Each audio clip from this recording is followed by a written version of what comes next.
Fala pessoal, e o assunto de hoje do episódio número 13 é naming. O que é naming? É como definir, escolher um nome para a minha clínica ou para o meu projeto. A escolha de um nome de uma clínica ou projeto, não sei se já passou por isso, mas provavelmente já, é sempre um assunto bastante delicado.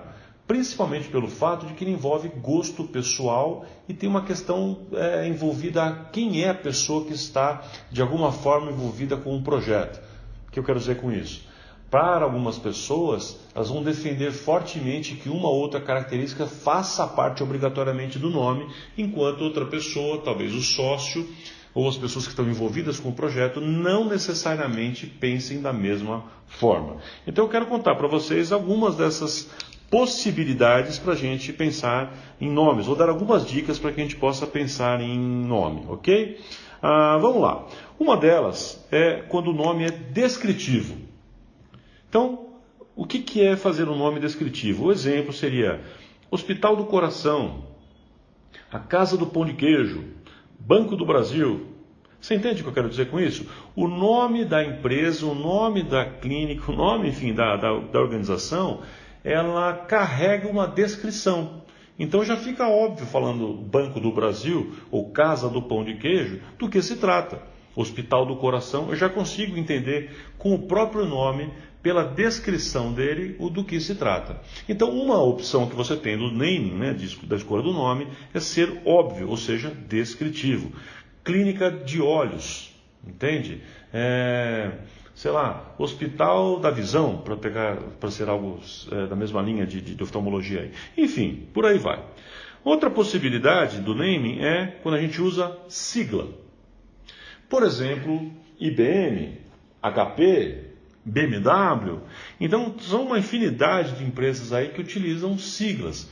E essas siglas, então, elas podem ter um significado do serviço, do produto, da sua origem, de nomes próprios até, como é o caso de HP, mas o importante é que ela é conhecida por sigla. O que significa aquela sigla?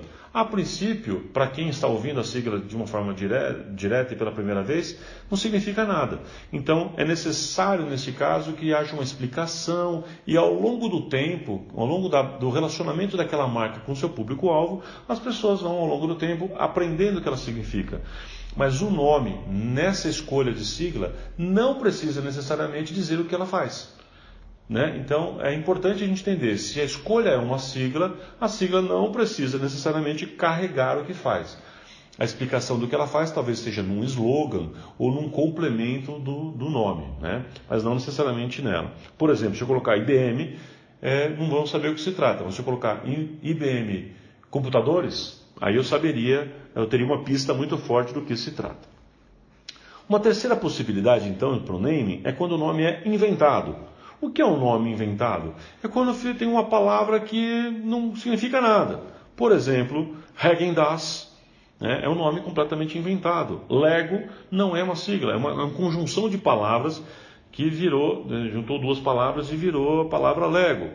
E por aí vai. Então, nome inventado é aquele que eu crio a partir de uma conjunção. Então, Implamed, por exemplo, é um nome de uma clínica que juntou dois pedaços de outra e virou uma terceira palavra, virou uma nova.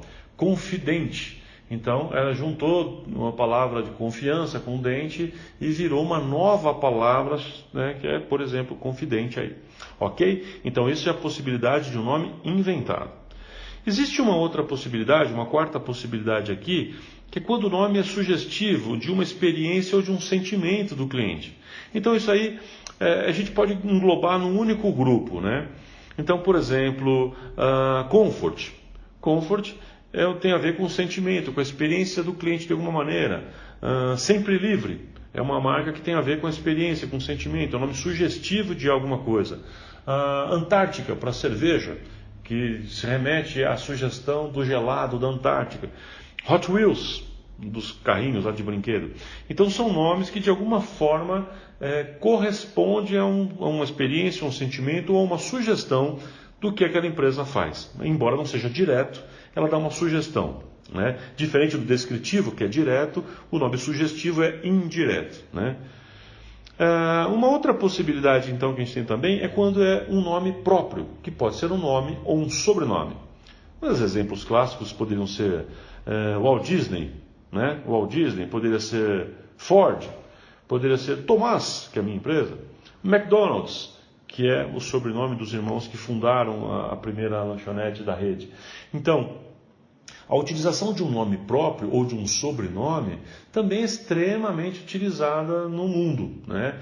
Empresas, você sabe que empresas de escritórios de advocacia, contabilidade, particularmente usam muito nomes e sobrenomes para isso. Mas não apenas. Muitas clínicas utilizam o sobrenome do dono, né? Ou às vezes até o nome completo, para apresentar-se ao mercado, principalmente quando esse nome é um nome forte e conhecido, né? Um nome como Pitangui, por exemplo, de alguém bastante conhecido, faz todo sentido que uma clínica utilize o seu nome, a sua clínica utilize o seu nome na sua estrutura, porque o nome carrega já uma história aí. Então é uma outra opção muito forte e boa de ser utilizada quando a gente quer usar a força daquele personagem na empresa como um todo, tá?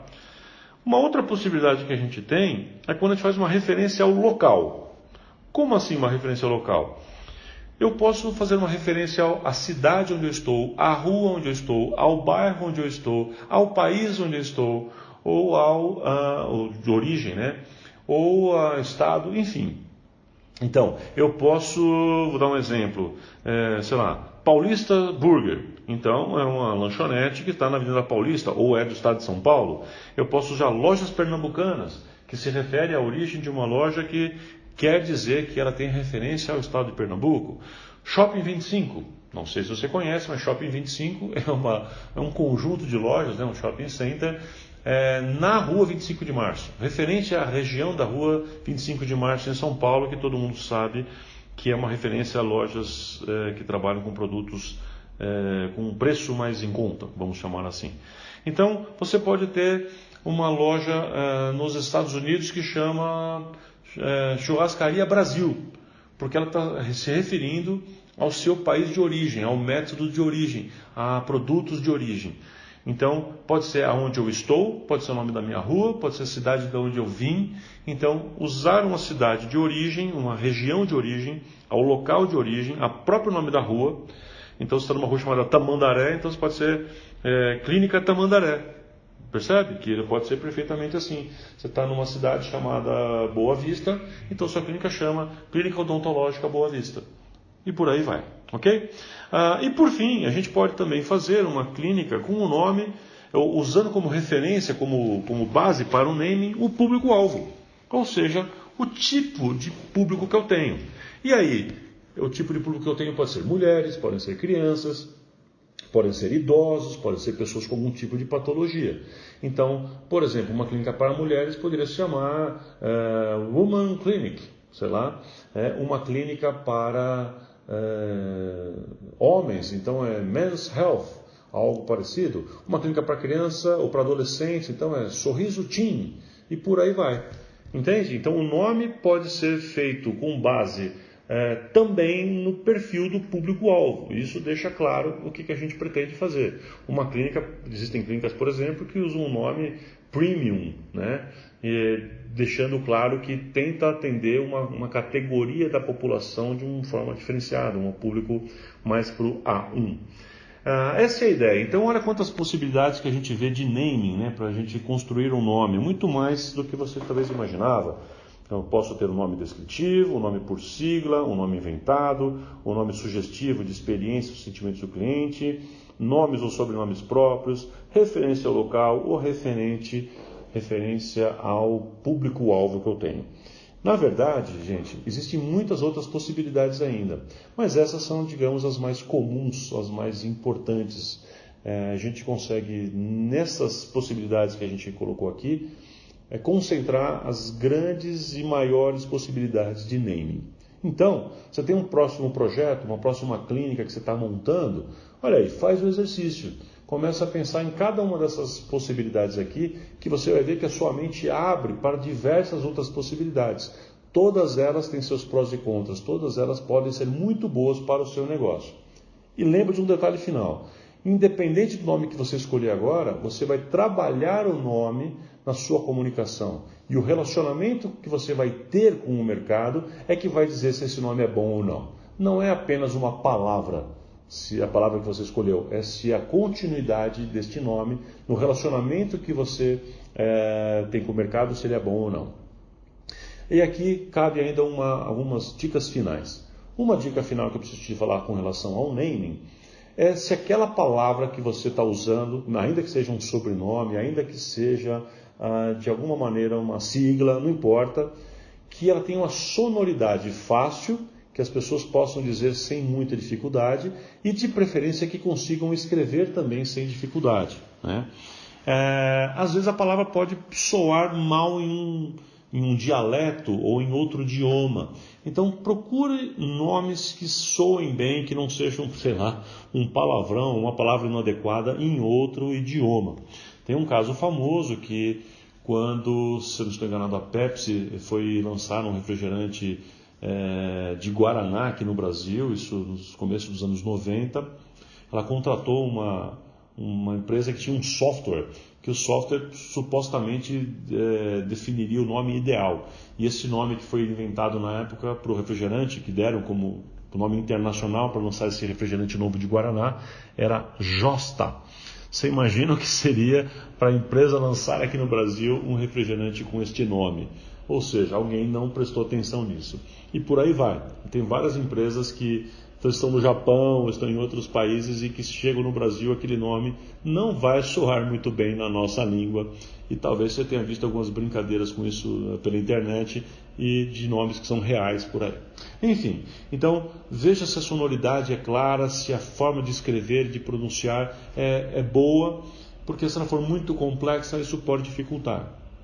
O exemplo que a gente falou lá do sorvete Häagen-Dazs, se você tentar entrar agora no site da empresa, você vai provavelmente errar a digitação. É quase certo que você vai errar. Só que você vai escrever no Google, o Google vai acertar para você, vai dizer, você quis dizer outra coisa. Porque se não fosse isso, você escreveria errado. E nem sempre a gente quer isso, né? Enfim, como eu falei, tem muita coisa para falar sobre naming, mas essas dicas eu acho que já são bastante úteis para você pensar no seu próximo projeto. É isso aí, empreendedor. Continua nessa direção e continua ajudando a gente, compartilhando, dando seus likes, fazendo seus comentários e me ajudando aí com o seu feedback para saber se a gente está indo na direção certa ou não. Show de bola, te encontro no próximo episódio, empreendedor. Valeu!